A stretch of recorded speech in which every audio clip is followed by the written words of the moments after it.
Olá pessoal, eu sou o Greg. Olá, pessoal! Meu nome é Jaqueline. O nome cubismo é devido a um crítico de arte chamado Louis Vucceles, que em 1908, ao se deparar com a obra Casas de Lestat, do pintor Georges Braque, disse que tudo se reduzia a contornos geométricos e formas de cubos. Mas afinal, o crítico estava certo? Era mesmo feito de cubinhos? Vamos entender um pouco melhor o movimento e no final você irá tirar suas próprias conclusões. O cubismo foi uma vanguarda artística europeia marcada pelo uso de formas geométricas em suas artes. Esse estilo rompeu com os modelos estéticos que valorizavam a perfeição das formas. Pode ser considerado o primeiro estilo a ter a incorporação da vida urbana da metrópole em suas obras. Se quisermos entender o cubismo, precisamos conhecer um outro artista chamado Paul Cézanne, um pós-impressionista que buscou criar um estilo novo chamado de modulação. Ele retratava a realidade utilizando formas geométricas, decompondo os planos, articulando múltiplos pontos de vista sem uso de perspectiva e criando uma profundidade plana. Após a morte de Cézanne, Georges Braque e Pablo Picasso ficaram inspirados com a sua genialidade e decidiram aperfeiçoar o seu estilo, criando uma grande parceria entre eles. Outra forte influência para o cubismo foram as máscaras africanas, percebidas na obra de Pablo Picasso chamada Les Demoiselles de Avignon, considerado o marco de surgimento do cubismo. Nessa obra podemos observar corpos estilhaçados pelas linhas angulares, figuras chapadas no primeiro plano, sem senso de profundidade ou tentativa de imitar a realidade, devido ao surgimento da fotografia. Foram realizados mais ou menos uns 700 estudos até o artista encontrar um modelo final. Inicialmente teriam dois homens juntos com as senhoras, mas o artista acabou retirando. Essa obra foi inspirada em 4 outras obras de grandes artistas: A Visão de São João de El Greco, O Banho Turco de Ingres, As 5 Banhistas de Cézanne e Blue Nude Souvenir de Bisca de Henri Matisse. Essa obra também foi muito criticada pelos próprios amigos do pintor, entre eles Henri Matisse e Guillaume Apollinaire, dizendo que ele estava acabado e acabando com a arte contemporânea. Ele descompõe as imagens em formas geométricas, onde predominam as linhas com contornos pretos, compondo cilindros e cubos. Os artistas não escolhiam pelo espectador o ângulo no qual eles veriam. Mostravam todos os ângulos e deixavam por conta deles mesmos. Assim, havia uma realidade total e uma subjetividade. Recusa a ideia da arte como imitação da natureza, a perspectiva e também a modelagem. Como afirma Georges Braque, não se imita aquilo que se quer criar. Também é abandonada as definições de forma e fundo ou qualquer profundidade.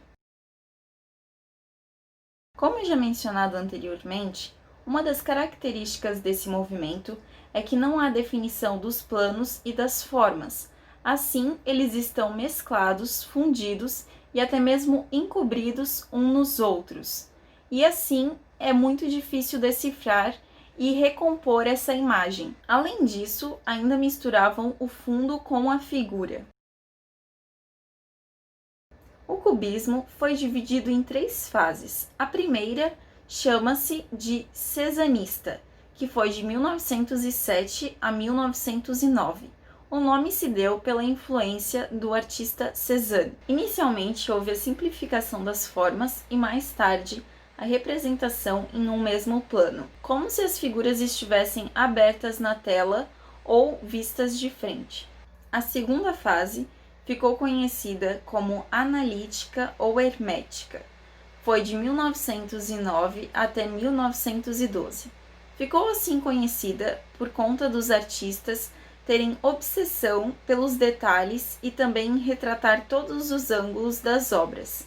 A preocupação nessa fase era com as pesquisas estruturais e também com a decomposição dos planos e objetos. E também houve uma ênfase sobre os experimentos na recomposição dos objetos. A redução da paleta cromática tinha como intuito melhorar a integração das partes decompostas, de modo que o observador se concentrasse na forma disposta em todos os ângulos possíveis e também na exibição de algo comum de seu cotidiano de uma maneira diferente. Essa desconstrução das formas chegou a níveis tão elevados que as obras se tornaram irreconhecíveis, chegando à abstração, e essa não era uma das intenções dos cubistas. Os artistas Pablo Picasso e Georges Braque trabalharam por muitos anos juntos, tanto é que a semelhança entre suas obras era enorme. A terceira fase do cubismo ficou conhecida como sintética, de 1911 a 1914. Foi marcada pelas cores fortes e o retorno ao figurativo. As figuras eram reconhecíveis, mas sem serem realistas. A grande inovação dessa fase foi a agregação de materiais às obras, como por exemplo, pedaços de madeira, vidro, metais, cartas de baralho, entre outros. Alguns artistas se destacaram com diversos materiais. Braque, por exemplo, se destacou misturando areia e tinta e também com papéis de parede com estampas de madeira. Outro artista foi Picasso, que incluiu em suas obras papel oleado para dar uma espécie de textura e também para a moldura uma corda torcida. Um diferencial nessa fase é que agregaram textos às pinturas, e o cotidiano não estava mais apenas retratado, ele estava exposto nos materiais das obras. Houve outra inovação.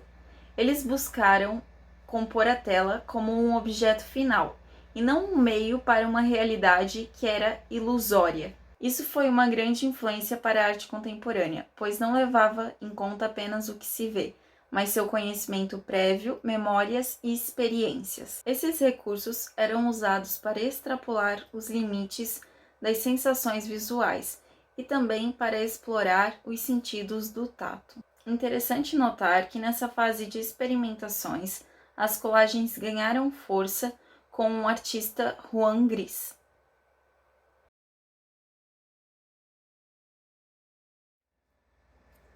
Aqui no Brasil, algumas influências do cubismo foram observadas nos artistas reunidos na semana de 22.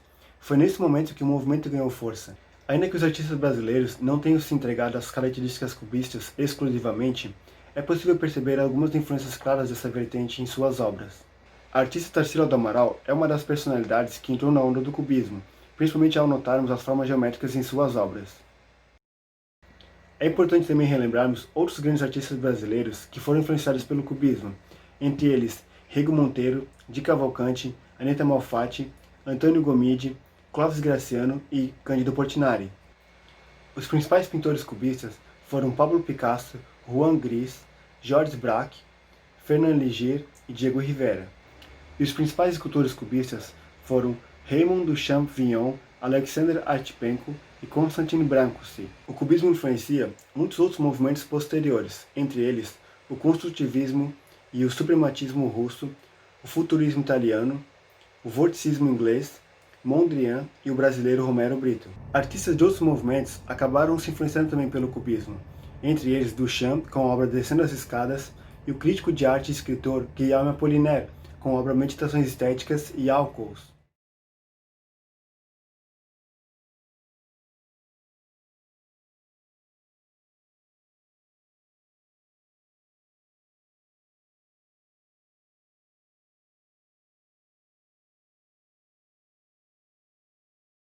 A redução da paleta cor E decidiram decompondo os planos, criando uma profundidade plana. Eu esqueci de alguma coisa. Não.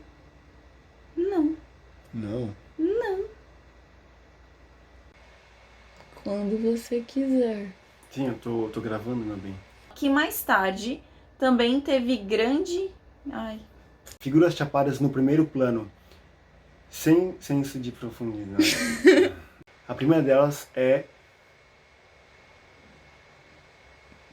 Eu esqueci.